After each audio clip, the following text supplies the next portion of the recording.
How should I introduce it? You're so ready then for the moment. In this week's video, we're going to talk about 7 filmmaking mistakes that I see all the time, and I don't want you to be making the same ones. Cups in the frame.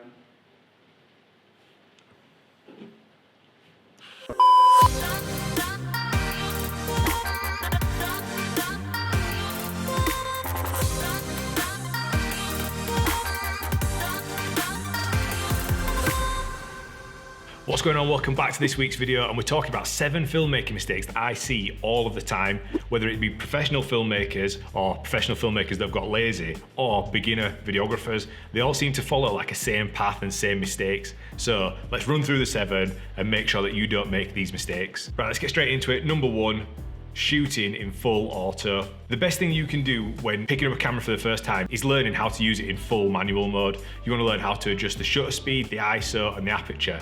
Once you learn all these areas, you can manipulate the video and the image into something really special, whereas in full auto, it can start cranking the shutter, cranking the ISO too much so you've got grainy images. It can just make a real mess of what could be a really nice final product. If you want to learn the basics of cameras, I've done a video, which I'll put in a card here, about the rules for shooting in full manual mode. So you know which shutter speed to use, which frame rate, how ISO is manipulating the images, and what the aperture does to adjust the depth of field of any image. So as I said, there'll be a card above, check that out and learn how to shoot with your camera in full manual mode. Filmmaking mistake number 2, shooting everything in the lowest f-stop and on a gimbal. This one really boils my piss, because I seem to see a lot of like junior videographers just sticking the camera on a gimbal, putting it on a super low f-stop so they've got a nice blurry background, and just running around on a gimbal and just piecing them shots together. There's absolutely no skill in that. As a professional creator or a professional videographer, we want to see how dynamic you can get with the shots. Can you do in-camera transitions, shooting in different apertures to change the depth of field, shooting in different frame rates and using different shutter speeds to get different effects for the video to tell the story that you're trying to portray. Just shooting in a low f-stop on a gimbal, no skill. My nana could do that. So don't make that mistake and don't shoot everything at a low f-stop and on a gimbal. Filmmaking mistake number 3, shooting everything at a high frame rate. We shoot on the FS5 Mark II for these videos, and most of our commercial shoots use the A7 III.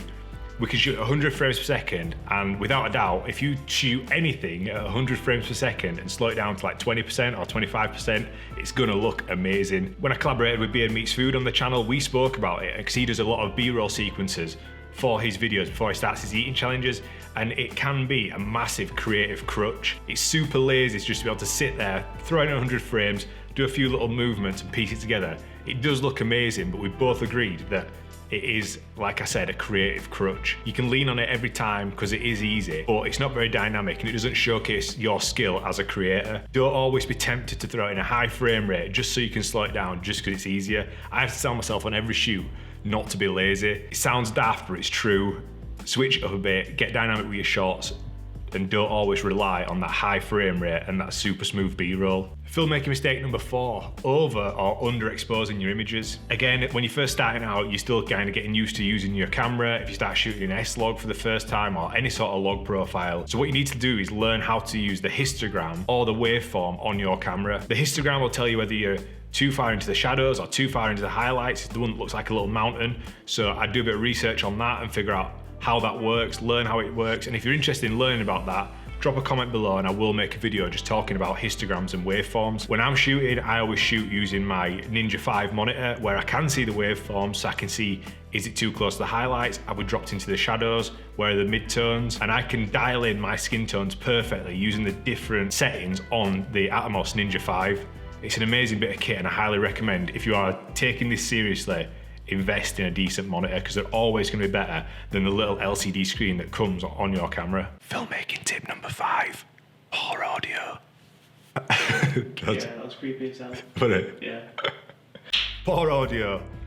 Nothing worse than poor audio. When shooting audio, the ideal decibel level is -12 that you want to be hitting. You don't want to be going any higher or any lower. That'll give you enough room in post-production to make your final tweaks, knowing that you will not absolutely blow out the audio when somebody's talking. So aim for -12 and you're good. A viewer can forgive if your camera shot is out of focus, if it's overexposed or it's underexposed, all the mistakes that we talked about before, a viewer can accept it. But if the audio's out in any way, or it's echoey and tinny or blown out and peaking, the audience will just switch off straight away. Audio is probably the most important thing when it comes to video creating, so invest in a decent microphone. We've got a bunch of different microphones. We've got this shotgun mic above here, we've got a bunch of lav mics, we've got a Zoom recorder which we can put a microphone on that. You do what you need to do to get the best audio for your videos, and don't be scared to get multiple audio sources, because you never know, if one fails you, at least you've got a backup somewhere else. The last thing you want to do is get to the end of the shoot and realise, oh, I forgot to turn the microphone on and we've just done all that shooting and we've got no audio. That's straight up amateur hour. Don't do that. Filmmaking mistake number 6 is not color grading your footage. You need to learn how to manipulate the colors for various different shoots. Like if you want that sort of sandy, dreamy look out in the sunshine, so you need to increase the temperature, maybe bring up the shadows so you've got that grainy look, or throw in an S-curve, bring a bit more contrast into your video. Again, we've gone over this before in previous videos, but the orange and teal look's a very classic one for Hollywood, and a lot of people are using it on YouTube. Get your skin tones away from the reds and into the oranges, and then your highlights, bring them away from the blues and into the cyan, which will give you that teal look. And again, you can't go wrong with that orange and teal look on pretty much any video, but it does depend on what you're shooting and why you're shooting it. So do a bit of research, learn how to color grade different footage, and if you have started looking into using log footage, you've got so much more manipulation there to get some really outstanding shots in post-production. And editing mistake number 7 that I see from a lot of junior shooters, junior editors, is editing a video to a full song, downloading a full 3.5-minute song and just trying to piece together a full shoot in 3.5 minutes. That's such a long time. If you think like a TV show is 20 minutes long, you don't want to be watching a promo video that's like 3.5 minutes long. It's just too much. Most videos, promo videos for corporate work, need to be between 60 and 90 seconds max. Even YouTube videos, people drag them out for like hours and hours and hours. With the new YouTube algorithm, they want to see videos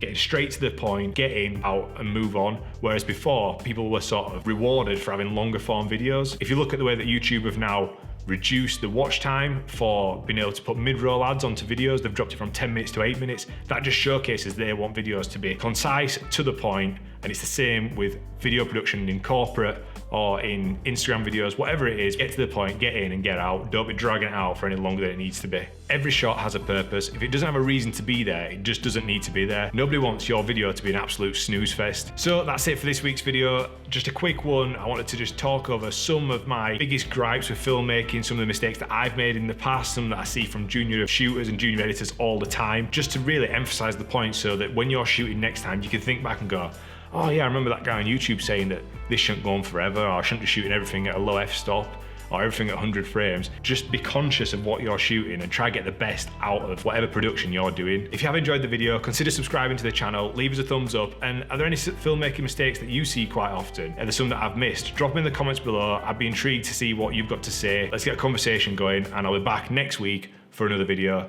Thanks for watching. That'll do.